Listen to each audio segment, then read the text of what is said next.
Even though we hadn't seen each other for a month, Scene said nothing about my health. Instead, he simply demanded a divorce. I want a divorce from a wife who neither does household chores nor works. Don't expect any share of the property, he said with a smirk. Jessica stood beside him, grinning and clinging to his arm. All right, a divorce it is, I replied calmly. Scene looked surprised, but then he and Jessica exchanged smiles. Thankfully, Scene's thoughtless nature worked to my advantage, allowing my plan to proceed smoothly. After the divorce, I began executing my revenge plan against them. By the time it was complete, my health should have improved, and their regretful faces would be my victory. I'm Sophie, 47 years old, an illustrator and picture book author. Drawing has always been my passion. I have two childhood friends, Sean and Jessica, both very important to me. Sean is also my husband. It all started after high school when I was the only one who went to a different university. That's when Sean asked me out. I had always thought he had feelings for Jessica, so his confession took me by surprise. I was secretly in love with him, so I was overjoyed. Before starting our relationship, I consulted Jessica. She had always been somewhat of a troublemaker, often coveting what belonged to others and causing issues which worried her parents. Despite this, Sean and I tried to include her in our lives as much as possible. I married Sean at 25, but 4 years later, Jessica suddenly introduced her fiancé Matt. He was a well-mannered man who quickly became close with us. We spent holidays together, enjoying trips and discovering our favorite drinks. I thought our relationship was solid, but about 2 years after Jessica and Matt's marriage, things began to deteriorate. The trouble started when Jessica became pregnant. Sean and I had decided not to have children. We liked kids but preferred to focus on our hobbies, such as drinking and traveling. We admired families with children but were content without them. However, Sean's behavior changed dramatically after learning about Jessica's pregnancy. He quit smoking, which he had stubbornly refused to do for my sake, just because Jessica mentioned the smell. He even took paid leave to drive her to the hospital, clearly going beyond what a childhood friend would do. You know, if you stay too close to Jessica, Matt might feel uncomfortable. I warned him. You're busy, right? It's terrible how indifferent you are, even when a pregnant friend needs help. He retorted, I'm trying to help out. I do the shopping and run errands. I think accompanying Jessica to the gynecologist is a bit much, though. I argued, if she's scared, she should have Matt go with her. Going with her every time makes it seem like you're the child's father. You're not going to be pregnant anytime soon, so what does it matter? Sean dismissed my concerns. We rarely fought before, but since Jessica's pregnancy, our arguments increased. This tension continued after Jessica's delivery, with Sean spending more time with her and her child. When Maya turned 5, an incident occurred the night before her preschool graduation. Sean was rummaging through the bedroom closet. What's wrong? Do you have a business dinner tomorrow? I asked, noticing his suit thrown carelessly on the bed. His workplace had a casual dress code except for formal meetings. No, I'm deciding what to wear for the graduation ceremony, he replied. Wait, you're planning to attend Mia's graduation? I protested loudly. Matt can't make it, and Jessica asked me to come, he said. That's just wrong, I protested, causing Sean's expression to sour. I was aware that Scene sometimes picked up Mia from preschool, and I had also helped out occasionally. That level of assistance was acceptable, but it seemed out of place for a father's friend to attend a graduation ceremony in his stead, even if they were childhood friends. Are you still questioning my relationship with Jessica? Scene asked, disappointment in his voice. You can't be more supportive. It's not about that, I replied firmly. Regardless of what you say, I'm going to the ceremony tomorrow. Don't forget to iron my shirt. With that, Scene abruptly ended the conversation. Left with no other option, I reached out to Jessica. Hello, Jessica. About tomorrow? Oh, tomorrow? Yeah. I'm borrowing Scene, Jessica interrupted. Thanks, but won't Matt mind? I asked, concerned. What are you talking about, Sophie? I haven't even told Matt about the graduation. I'll let him know after it's over, she said. I was stunned. Jessica hadn't informed Matt about any preschool events, and it seemed like Sean was being passed off as the father. What are you thinking? This is incredibly disrespectful to Matt, just because you and Sean are childhood friends. Hey, what's wrong? You sound kind of scary, Jessica said. Well then, I'm counting on you for tomorrow, she added before abruptly hanging up. Fuming with anger, I still ended up ironing Scene's shirt, preparing his tie, and sending him off properly to Maya's graduation ceremony the next morning. After this incident, Jessica and Scene began spending more time together. What had been a monthly occurrence soon turned into weekly outings, and before long, they were meeting every 2 days. Matt seemed to notice something was off. One evening, when Scene and Jessica were out, Matt came to my house. "I'm sorry for dropping by so late, but something's been bothering me," he said. "Is it about those two?" I asked. "Yes," Matt replied, showing me GPS records he'd installed in Jessica's car. The records revealed that they had visited a lodging facility about 3 times a week, always on days when Scene was out with Jessica. The implication was clear from Matt's expression. "What do you want to do?" I asked. "I want to take revenge on them," Matt said. "I can't forgive them for betraying us after all this time." I felt the same way. We secretly began planning our revenge against Scene and Jessica. My first step was to focus on increasing my income. After getting married, I had reduced my work to focus on household duties, which significantly lowered my income. Matt transitioned to working from home, and whenever Jessica and Scene were out, he would bring Maya to my house so we could take care of her together. Unaware of our arrangement, Jessica and Scene made it easy to gather evidence against them. Just as we were ready to execute our revenge plan, we were stunned to learn the truth about Mia. After much deliberation, Matt and I decided to postpone our revenge until Maya reached adulthood. We didn't want to hurt her while she was still young. However, 10 years later, I was struck by a serious illness. It wasn't unusual for me to be hospitalized for a year or two, and though I could work from the hospital, I had to significantly reduce my workload.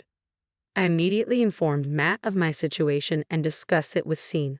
"I see. I'll come to visit you sometimes," Scene replied casually, showing no real concern for my condition. His indifferent attitude made it painfully clear that he no longer cared about me. It seemed true, as he visited only once or twice a month. As time passed and Maya turned 15, she had been visiting me almost every day since my hospitalization. However, after her 15th birthday, something felt off. I asked Matt if he knew anything, but he didn't seem to know either. When I inquired with Mia, she simply told me not to worry about it. We were left in suspense, but the truth was eventually revealed by Scene, who unexpectedly came to visit me in the hospital. "Hey, it's been a while," Scene said as he entered the room without knocking. It had indeed been a month since we last saw each other. During that time, Scene had changed significantly, becoming quite flashy. Jessica followed him in, showing no concern for my health. "I'm divorcing you," Scene announced. "You don't do housework or have a job, and there will be no division of property. Sophie, please take care of this," he said with a smirking smile, while Jessica clung to his arm. "All right, a divorce it is," I replied calmly. Scene was surprised by my readiness but quickly exchanged smiles with Jessica. Scene's straightforward nature played to my advantage, allowing my plan to proceed without any issues. After the divorce was finalized, I began my revenge plan. By the time it was complete, I hoped my illness would have improved, and their regretful faces would be my reward. I called Matt to inform him of my transfer to another hospital and that a lawyer would handle any dealings with Scene and Jessica. Matt moved closer to my new hospital and continued bringing Maya to visit me regularly. Despite Mia's sadness, her daily visits brought me immense joy. Meanwhile, I instructed Jan to dispose of the belongings I had left behind in my house. I had already moved all my personal belongings to the hospital room and wanted to ensure that nothing was touched by Scene or Jessica. After settling into my new hospital and Matt's relocation, I received a call from Scene. Despite only being away from my room for a few minutes, I found 30 missed calls on my smartphone. Annoyed, I answered when the phone rang again. "Yes, what is it?" I said. "Hey, what the heck is going on?" Scene's voice was agitated, and I could hear a confused real estate agent and Jessica yelling in the background. My mood darkened further. "What do you mean? What's going on?" I replied. "The house. Why are we being kicked out?" Scene demanded, raising his voice and clearly refusing to acknowledge any responsibility. I remained calm. Of course, after everything that's happened, it's only natural that the room I rented would be canceled. You seem to have forgotten that the space we lived in was rented by me for work. When I started working independently, I couldn't afford a separate workspace, so I rented a room that served both as a home and an office. Scene, whose income was insufficient to live alone, ended up living in that space. However, he never paid rent or utility bills for the room. While he did provide monthly living expenses, they were never enough to cover the costs of maintaining the space. It's unfortunate, but the room is no longer available. The hospital I transferred to was quite far from the house, and after the divorce was finalized, I had no intention of continuing any ties with the property.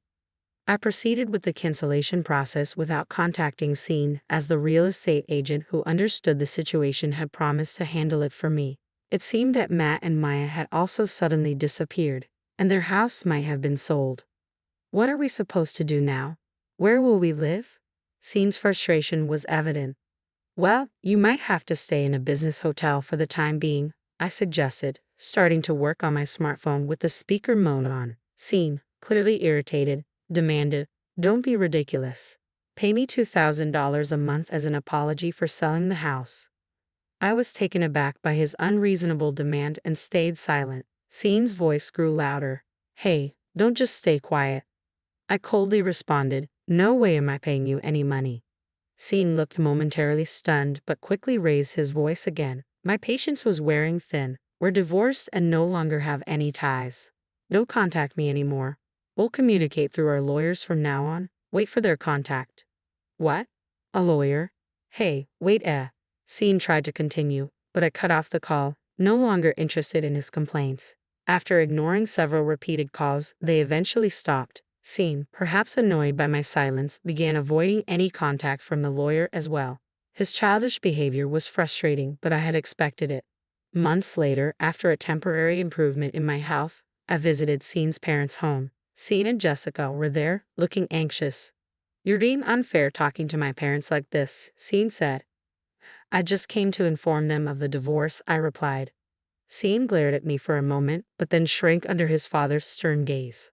I had been close to Scene's parents. We often went out and had meals together even when Scene wasn't present.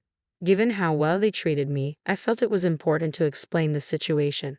"Scene, I've heard everything from Sophie. Is it true that you're remarrying Jessica?" Scene's father asked. "Yes, Jessica, Mia, and I are starting a new family together," Scene replied. "What are you thinking? Your family is Sophie. She's not your family anymore," his father said, frowning. Scene shook his head, seemingly resigned, and handed me some documents. "These are the bills from a luxury hotel we stayed at." "What's this?" I asked, confused. "It's the bill for the hotel," Scene said, pointing at the documents as if it were obvious. But before I could respond, his mother slapped him, causing him to fall to the ground. She stood there, panting, her hands still raised. "What are you doing? I didn't raise you to behave like this," she said. Scene's furrowed brow indicated his shock at his mother's reaction. Jessica beside him wore a similar look of confusion. "Why are you so upset? Scene's family is just going through some changes. Plus, you're getting a grandchild related by blood. Aren't you happy about that?" "Related by blood? You can't be serious," I replied, staring at Jessica in disbelief.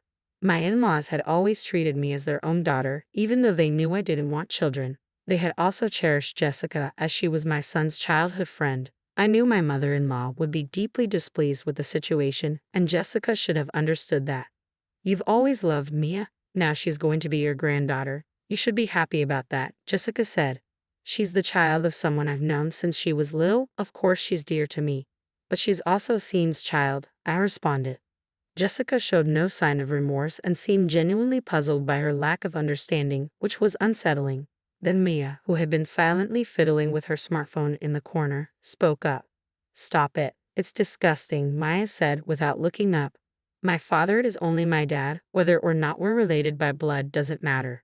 Scene attended all the events for you. I know all about them from Dad, who always said I was his daughter. I'm his daughter, not yours." Mia then sat next to me, on the verge of tears. "I was worried you'd hate me when you found out, but Dad assured me you wouldn't. That's why I came here." "I see, Mia. I loved having you visit me in the hospital every day," I said, embracing her. "I could never hate you. I love you very much, Mia." As I spoke, Mia, visibly relieved, hugged me tightly. Despite the fact that Maya was the child of Sean and Jessica's affair, she was the girl I had cared for over the past 15 years. It was impossible not to feel affection for her. Turning to Jessica, I asked, "Didn't you find it odd that I wasn't surprised to learn Mia is Sean's daughter?" Jessica gasped in surprise as another person entered the room. "Matt, His sudden appearance clearly unsettled Jessica. She had been seeking a divorce from Matt recently, citing irreconcilable differences. I was truly shocked when you proposed divorce. Let me remind you that we're still not divorced. You haven't filed for it, Matt said, addressing Jessica. Jessica had assumed Matt would handle all the divorce proceedings, which was typical of her tendency to leave everything to others. So Jessica is still my wife, and Maya is still my daughter. After the divorce, she won't be my wife anymore, but Maya will always be my daughter. Jessica turned to Mia, who frowned and clutched my hand tightly. I don't want to be her daughter anymore, Maya said firmly. Jessica was at a loss for words and glared at me angrily. Meanwhile, Sean began laughing loudly. I see, so you two are like that, but even so, you can't live on Matt's income alone. Don't misunderstand, I interjected calmly. Matt's income is actually twice what Jessica thinks it is. Sean scoffed. No way. You're joking. Plus, with your illness, it's impossible for you to work alone. It'll just be a miserable end. Sean's misunderstanding made me laugh, which only fueled his anger. Oh, you didn't know about my income? I asked. Sean replied dismissively, it's probably not much anyway. Actually, I make $900,000 a year, I stated. Sean's eyes widened, and he stood there, mouth agape in shock. Jessica was equally motionless. Over the past 10 years, I had gained recognition as a children's book author. I had published essays, been interviewed, and soon one of my works would be made into a movie. My income had skyrocketed. That's a lie, it's not possible, Jessica said. I showed Jessica my smartphone, displaying my bank account deposit records. The large monthly deposits left her speechless. Hey Sophie, let's try again, Sean said, but his desperation was palpable. I watched their reaction with a detached gaze. If you two are planning to remarry, feel free, it's your life, I said, ignoring Sean's protests. Holding Maya's hand, I greeted my in-laws and left their house. Later, I learned that Sean, who had been working at my father-in-law's company, was often out under the guise of business and eventually got fired. He tried to contact me several times, but I reported it to my father-in-law, which led him to stop reaching out. Jessica, after divorcing and losing custody, seemed to lose interest in Sean, who could no longer afford luxuries. She stopped pursuing him and was disowned by her family. With no full-time job prospects and a tendency to push responsibilities onto others, she struggled to find stable employment and was getting by on multiple part-time jobs. Since starting high school, Maya had been diligently studying every day with hopes of attending a prestigious university abroad in the future. Her serious personality led her to express a dream of translating my picture books and spreading them around the world. As for myself, the picture books I had illustrated were being adapted into an anime, and I was receiving proposals for merchandise. My health was steadily improving, though I remained hospitalized. My doctor mentioned that I might be able to be discharged next year. With hopeful anticipation for our future, I continued to write stories every day.